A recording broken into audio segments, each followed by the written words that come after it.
తోటలోనికి వెళ్ళినప్పుడు యేసు ప్రభు ముందు ఎలాంటి శ్రమ ఉంది? ఆయన చేతిలో ఒక గిన్నె ఉన్నది. ఆ గిన్నె, దాని పరిమాణము ప్రపంచమంత పెద్ద గిన్నె. ఆ గిన్నెలో ఏమున్నది? విషము ఉన్నది. పాపము విషము వంటిది. ఆదాము ఒక గుక్కెడు విషం త్రాగాడు, అవ్వగారు ఒక గుక్కెడు విషం త్రాగారు, కయ్యను ఒక గుక్కెడు విషం త్రాగారు. ఇలాగ మనుషులందరూ త్రాగిన విషమంతా ఇప్పుడు ఈ పాత్రలోనే ఉన్నది. పాపము చేసిన ప్రతివాడు విషము త్రాగుచున్నాడు. విషమును బట్టి మరణం వస్తుంది. కనుకనే బైబిల్ మాట, పాపమునకు జీతము మరణము గనుక ఇది మరణ పాత్ర, ఇది పాపము పాత్ర. ఈ పాపము చేసిన వాడికి దేవుని ఉగ్రత పాత్ర వాడిపై కుమ్మరించబడుతుంది. తప్పించుకోలేడు. పాపము చేసిన వాడు శిక్ష అనుభవించాలి. అందుచేత ఈ గిన్నెలోనిది త్రాగితే మరణం వస్తుంది.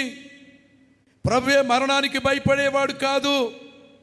ఈ పాపము నేను త్రాగి నా బిడ్డలైనటువంటి వారు చేసిన పాపమును బట్టి మరణమనే శిక్ష వస్తుంది కనుక ఆ మరణమును నేను అనుభవించి వారికి నిత్య జీవాన్ని ఇస్తాను.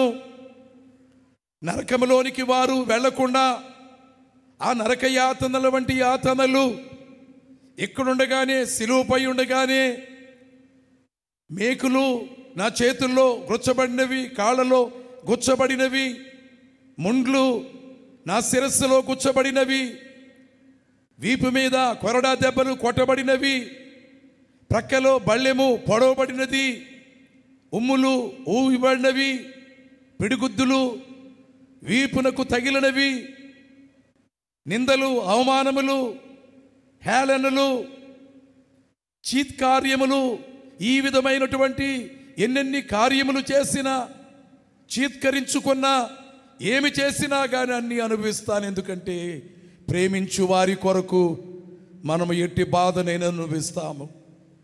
మన బిడ్డలను ప్రేమిస్తాము కనుకనే వారి కోసము ఏ బాధ అయినా పడ్డానికి సిద్ధమే. ఎవరైనా వారిని కొడుతుంటే, నా బిడ్డలను కొట్టకండి, నన్ను కొట్టండి. ఒకవేళ బిడ్డలకి ఏదైనా ఇంకా ఎక్కువైన కీడు జరుగుతుంటే వద్దు, వద్దండి, మీ కాళ్ళైనా పట్టుకుంటాను, నా బిడ్డనేమి చేయకండి. కాళ్ళ మీద పడతాం, బ్రతిమలాడుతాం, ఏడుస్తాం, గుండె బాదుకుంటాం.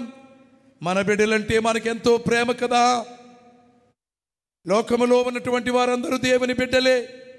ఏ మతములో ఉన్నవారైనను, ఏ ప్రాంతములో ఉన్నవారైనను, ఏ భాష మాట్లాడు వారైనను, ఏ రంగులో ఉన్నవారైనను అందరూ మనుష్యులే. మనుషులందరూ దేవుని పిల్లలే.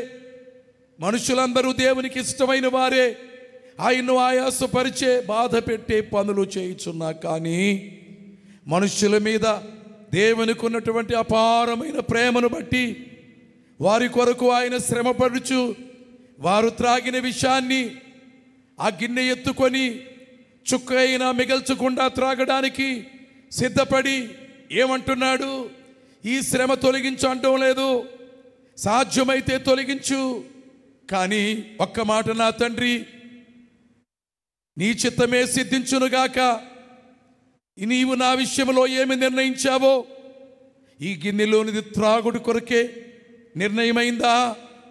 వీరందరి కొరకు ప్రాణమిచ్చిన కొరకే నిర్ణయమైందా?